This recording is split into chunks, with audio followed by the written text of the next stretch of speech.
నిజంగా అంటే నిజంగా డైరెక్టర్ కొరటాల శివ వరకు నిజంగా మీకు థ్యాంక్స్ అండి. నిజంగా ఎన్టీఆర్ అన్నని మేము ఎలా చూడాలనుకున్నామో దానికి మించి చూపించారని చెప్పుకోవచ్చు. ఎన్టీఆర్ అన్న కూడా ఆ లెవెల్లో కూడా పర్ఫార్మెన్స్ చేసిండని చెప్పుకోవచ్చు. నిజంగా మెంటల్ ఎక్కిపోతుందని చెప్పుకోవచ్చు. ప్రతి ఒక్క షాట్ని చూస్తుంటే మాత్రం మేమైతే థియేటర్లో కూర్చున్న వాళ్ళమి కూర్చున్నట్టు లేమనుకోండి.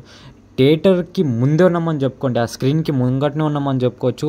పేపర్లు ఎగరేస్తున్న కొద్దీ ఆయన చూస్తున్న చూపులు, ఆయన స్టైలు, ఆయన ఆ చాకులు ఏందండి అబ్బాబ్బాబ్బా వేరే లెవెల్ అని చెప్పుకోవచ్చు. ప్రతి ఒక్క షాటు అసలు మెంటల్ ఎక్కిపోతుందని చెప్పుకోవచ్చు. ప్రతి ఒక్క ఎన్టీఆర్ ఫ్యాన్ కూడా ఖచ్చితంగా డైరెక్టర్ కొరటాల శివకి అయితే మనం ఖచ్చితంగా థ్యాంక్స్ అని చెప్పుకోవచ్చు. ఎన్టీఆర్ అనేది ఈ లెవెల్ పర్ఫార్మెన్స్ చూపిస్తాడని అస్సలు అనుకోలేదండి బాబు. వేరే లెవెల్ అంటే వేరే లెవెల్ అని చెప్పుకోవచ్చు. నాకు చాలా అంటే చాలా పిచ్చిగా నచ్చేసింది ఎన్టీఆర్ అన్న పర్ఫార్మెన్స్ చూస్తుంటే మాత్రం. అసలు ఎన్టీఆర్ అనే మెయిన్ పిల్లర్ అన్నట్టు ఉంటుంది సినిమా మొత్తం అయితే. అస్సలు ఈ రెండు క్యారెక్టర్ని ఎలా చేసినామో కానీ ఎన్టీఆర్ అన్న నిజంగా వేరే లెవెల్ అంటే వేరే లెవెల్.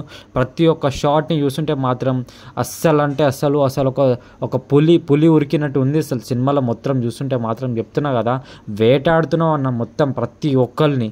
అసలు ఒకరిని దాల్లో పెడుతూ ఇంకొకరిని మొత్తం అంతా వేటాడుతూ చూపించడం అనేది డైరెక్టర్ కొరటాల శివలోకి అయితే నిజంగా హ్యాట్స్ ఆఫ్ అని చెప్పుకోవచ్చు. ఎన్టీఆర్ అన్న అసలు యాక్షన్ చెప్తానే తన నటన విశ్వరం చూపిస్తారని చెప్పి ప్రతి ఒక్కళ్ళు అంటారు. నిజంగా నట విశ్వరం చూపించిందని చెప్పుకోవచ్చు. ఈ సినిమాలో మాత్రం అయితే దేవరా అనేది ఆయన లైఫ్లో ఒక మైల్డ్ స్టోన్గా మిగిలిపోతుందని చెప్పుకోవచ్చు. నిజంగా అసలు సినిమా గురించి నేను మాట్లాడేంత పెద్దోని కాదు, కానీ సినిమాలో ఇలాగే ఉంటుంది అని చెప్పి అసలు దింపినట్టు చూపించిండని చెప్పుకోవచ్చు కొరటాల శివ మాత్రం అయితే. అసలు అంటే అసలు ప్రతి ఒక్క క్యారెక్టర్కి ఒక అర్థం ఉంటుందని చెప్పుకోవచ్చు. ఏ క్యారెక్టర్ అసలు వీళ్ళని ఎందుకు పెట్టారు, వీళ్ళని ఎందుకు వద్దని అనుకున్నారు అనే క్యారెక్టర్ కాదు. ప్రతి ఒక్క దేవర సినిమాలో మాత్రం అయితే ప్రతి ఒక్క క్యారెక్టర్ ఇంపార్టెంటే. ప్రతి ఒక్క షాట్ కూడా ఖచ్చితంగా ఇట్లా కనెక్టివ్ వైగే వస్తుంది మాత్రం తప్ప అసలు కనెక్ట్ అయితూ వెళ్తే తప్ప అసలు ఎందుకు కనెక్ట్ అవుతుంది అన్నది కూడా అర్థం కాకుండా పోదావు. సినిమా అనేది ప్రతి ఒక్కరి స్టోరీ కూడా క్లారిటీగా అర్థమయ్యేటట్టు డైరెక్టర్ కొరటాల శివ చూపించడం చెప్పుకోవచ్చు. ఆ సాంగ్స్ నిజంగా అనిరుద్ధ్ అయితే వేరే లెవెల్ బీజిఎం అని చెప్పుకోవచ్చు. ప్రతి ఒక్కరు అనిరుద్ధ్ బీజిఎంకి అయితే మాత్రం అయితే థియేటర్లో దద్దరు వెళ్ళిపోయిందని చెప్పుకోవచ్చు. ఎన్టీఆర్ అన్న డ్యాన్స్ వామ్మో అసలు ఎవ్వరు ఊహించరు. ఆయుధ పూజ తెలిసిందిగా, ఆయుధ పూజ అయితే వేరే లెవెల్ అని చెప్పుకోవచ్చు. ప్రతి ఒక్కరు ఎవరెవరైతే సినిమా అయితే నేను చెప్పలేకపోతున్న సినిమా అసలు ఎక్స్పీరియన్స్ జస్ట్ ఏదో నేను నా చిన్న ఛానల్ కాబట్టి నేను జస్ట్ ఏదో రివ్యూ అయితే పెడుతున్నాను అని చెప్పుకోవచ్చు.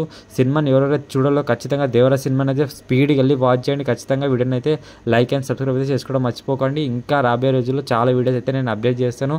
ఇంకా ఎన్టీఆర్ అన్న ఫ్యాన్స్ ఉంటే ఖచ్చితంగా వీడియోని అయితే కింద కమెంట్ చేసి వెళ్ళండి దేవర సినిమా ఎలా ఉంది. ఓకేనా ఫ్రెండ్స్, దేవర అయితే నాకు చాలా పిచ్చిగా నచ్చిందని చెప్పుకోవచ్చు ఫ్రెండ్స్. దేవర అంటే దేవర అన్న సినిమా నేనైతే మళ్ళీ ఒకసారి అయితే రిపీట్కి వెళ్ళి అయితే ఖచ్చితంగా చూస్తాను ఫ్రెండ్స్.